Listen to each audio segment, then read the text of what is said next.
కొంచెం హాలిడేకి వెళ్ళి మనశ్శాంతి వచ్చిన తర్వాత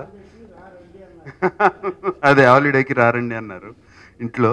సో వెళ్ళి చేసుకుని వచ్చిన తర్వాత డిసైడ్ చేయాలి. అంటే అనుకున్నాము వెళ్ళే ముందు. ఇప్పుడు తను దాన్ని చెప్పాలి కదా.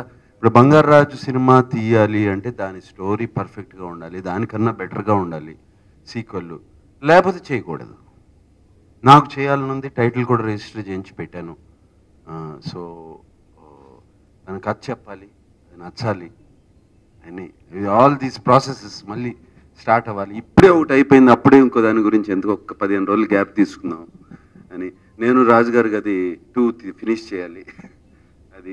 ప్లస్ అక్కడ అఖిల్ సినిమా అందరూ వెయిటింగ్, అది వచ్చినగానే స్టార్ట్ చేస్తున్నారు 6th నుంచి మళ్ళీ వాళ్ళు షూటింగ్. అదొకటి ఉంది. అది. Thank you very much.